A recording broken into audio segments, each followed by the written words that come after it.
만약 태양이 빛을 생산하는 것을 멈춘다면 야생의 동물들이 가장 먼저 알아차릴 거예요.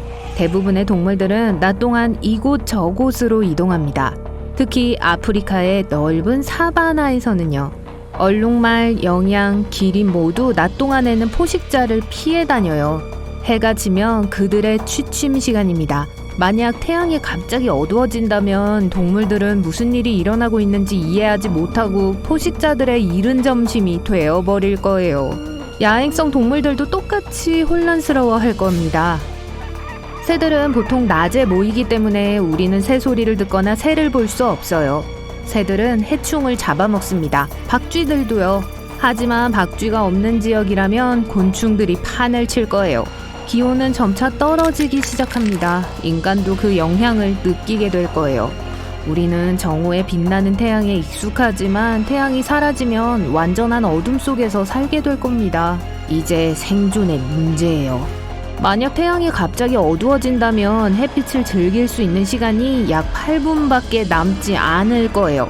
햇빛이 태양계를 가로질러 수천 킬로미터를 이동하는데 그만큼 많은 시간이 걸리기 때문이죠. 작물을 재배하기 위해 자외선을 사용해야 하겠지만 전 세계를 먹여 살리기에는 충분하지 않을 겁니다.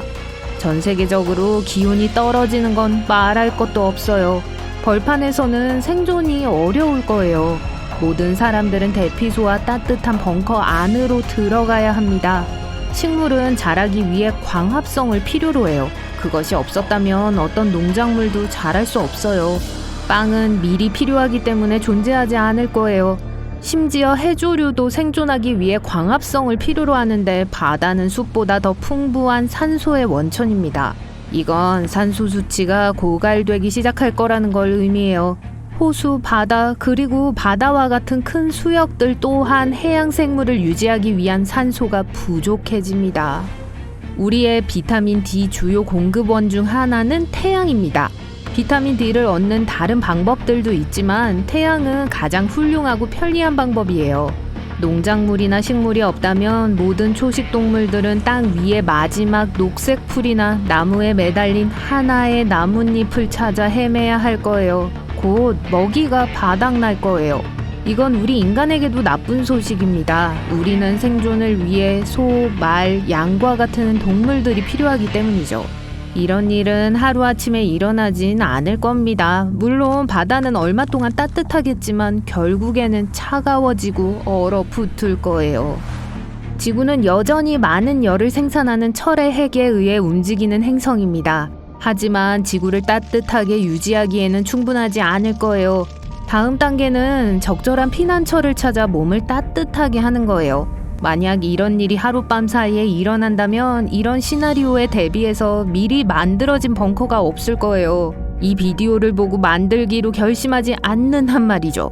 벙커는 24시간 내내 열을 공급하고 자외선을 받아 농작물을 재배할 수 있어야 합니다. 태양광 발전 시설은 무용지물이 될 거예요. 사람들은 야외에 나갈 때 보호복을 입어야 해요. 너무 어둡기 때문에 뭘 보려면 강한 조명이나 강력한 야간 투시경이 필요할 겁니다. 땅은 황량할 거예요. 혹한의 온도를 견딜 수 있는 야행성 생물들이 번성하겠죠. 구조물은 산소 고갈로 인해 붕괴될 거예요. 콘크리트는 온전한 상태를 유지하기 위해 산소가 필요해요. 벙커 자체도 일정한 양의 산소가 필요합니다. 여러 그루의 나무를 뿌리째 뽑아서 강한 자외선 아래에 놓아 산소를 생산하게 해야 할 거예요.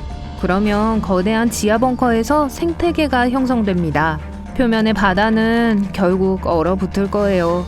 가스나 석유와 같은 천연 자원을 해저로부터 얻는 건 불가능해집니다. 밝게 빛나던 별이었던 커다란 태양은 여전히 하늘에 떠 있어요. 하지만 만약 태양이 하룻밤 사이에 사라진다면 무슨 일이 일어날까요? 거의 같은 일이 일어나겠지만 훨씬 더 심각할 거예요. 태양은 우리 태양계에서 가장 큰 천체이며 모든 행성들이 제자리를 유지하도록 해줍니다. 행성들은 태양 주위를 돌면서 자기 일에만 신경을 쓰죠. 그렇게 큰 물체가 행성들을 안정시키지 않는다면 행성들은 무작위로 떠다니기 시작할 거예요.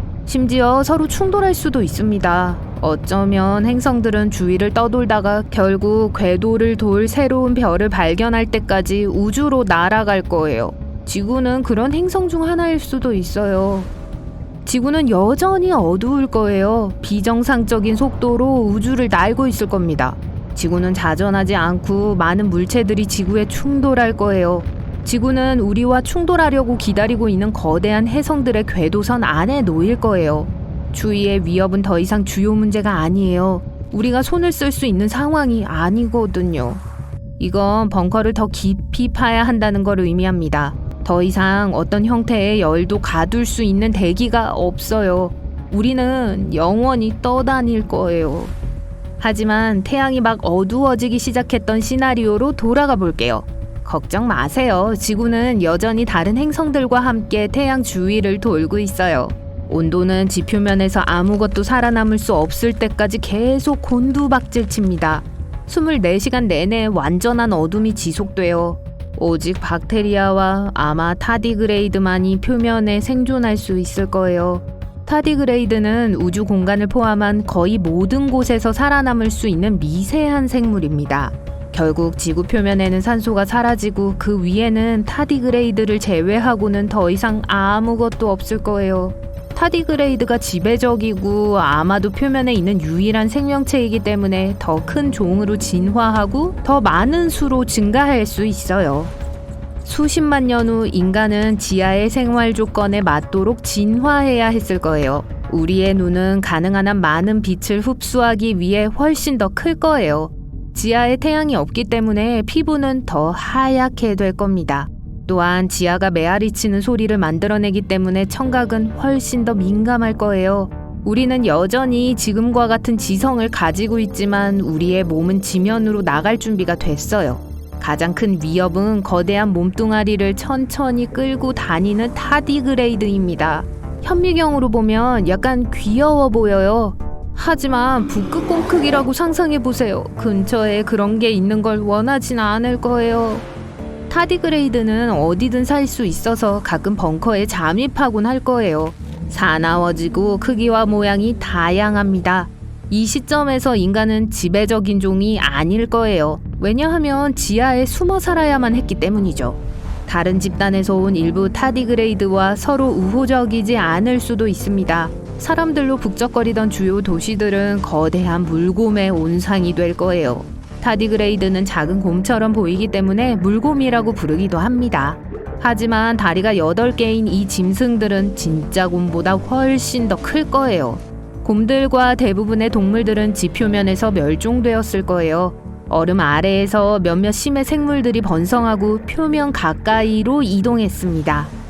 이 동물들은 태양으로부터 멀리 떨어진 어둠 속에서 사는데 익숙해졌어요. 하지만 수천 년 동안 바다를 지배해오면서 거대한 크기로 자랐어요.